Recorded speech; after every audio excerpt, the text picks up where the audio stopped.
CM Mohan Yadav Omkareshwar में एकात्म धाम पहुंचे, जहां उन्होंने आदि गुरु शंकराचार्य को नमन किया। इस दौरान उन्होंने कहा कि एकात्म धाम के विकास कार्यों में कोई कसर नहीं छोड़ेंगे। वहीं उन्होंने ज्योतिर्लिंग के दर्शन कर प्रदेश की सुख समृद्धि की कामना भी की। देखिए ये खास रिपोर्ट।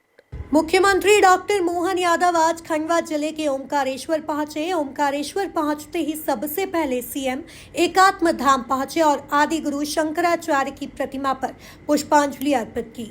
मुख्यमंत्री ने एकात्म धाम क्षेत्र में चल रहे निर्माण कार्यों और एकात्म दर्शन की प्रदर्शनी को भी देखा।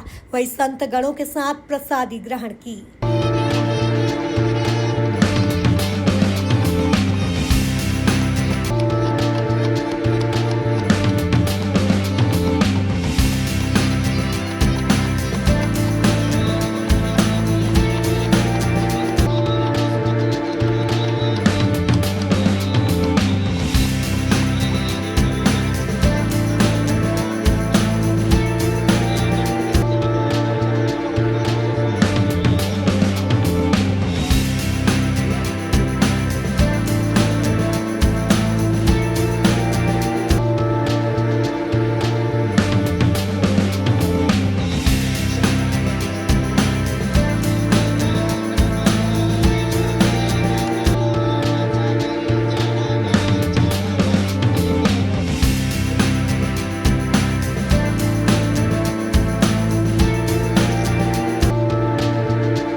संतों ने मुख्यमंत्री से एकात्म दर्शन क्षेत्र के विकास की कार्य योजना बताई और भविष्य में इसे कैसे वैश्विक पटल पर स्थापित किया जा सकता है उसके बारे में बताया।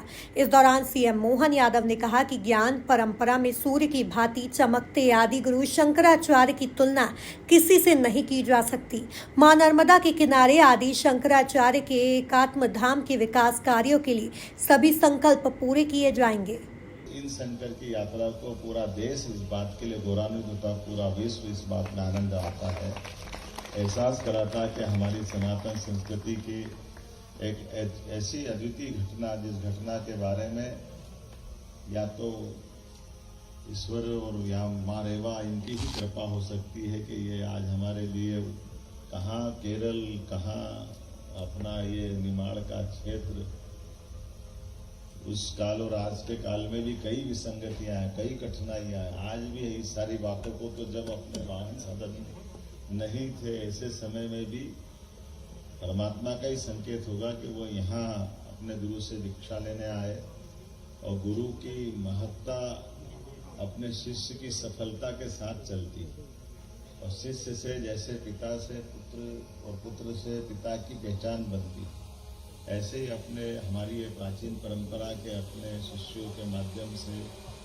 जिनने गुरु की दीक्षा को सार्थक किया और उनने सार्थक क्या किया, वो उस दौर के अंदर जब हम सब चारों तरफ दिखाई दे रहे थे, कुछ और ही हालात थे, जिस हालात को कोई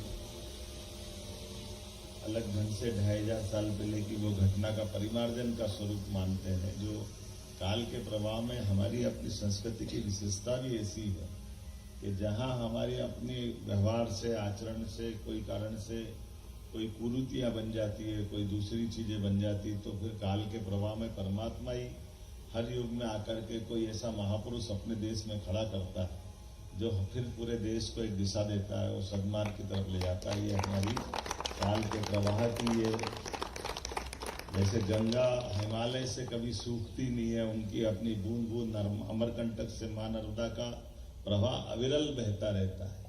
उस अविरल बहने के समान हमारी ये जो संस्कार पद्धति, ज्ञान पद्धति, हमारी संस्कृति की चिरातन धारा, इस धारा के माध्यम से ऐसी विभूतियां जन्म लेती जिससे मानव सभ्यता गौरवान्वित होती है, देश गौरवान्वित होता है। हमारे लिए जिस आस्था और विश्वास के साथ हम अपने गुरु परंपरा को देखते हैं, वो गुरु परंपरा गौरवान्वित होती है। मानव जीवन का अपना नाना प्रकार के आकर्षण का समय है। उस आकर्षण के समय में ऐसे ही महापुरुषों के माध्यम से, और शंकराचार्य जी ने तो एक साथ कितने प्रकार के मोर्चों पर अपना काम किया, आज भी आश्चर्य लगता है।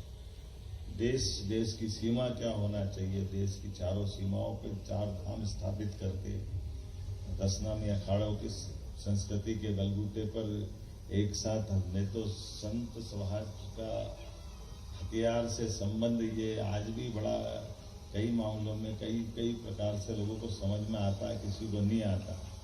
लेकिन संस्कृति के लिए समाज का नेतृत्व करते हुए संत समाज भी अपनी सनातन संस्कृति को बचाने के लिए किसी स्तर तक जा सकता है।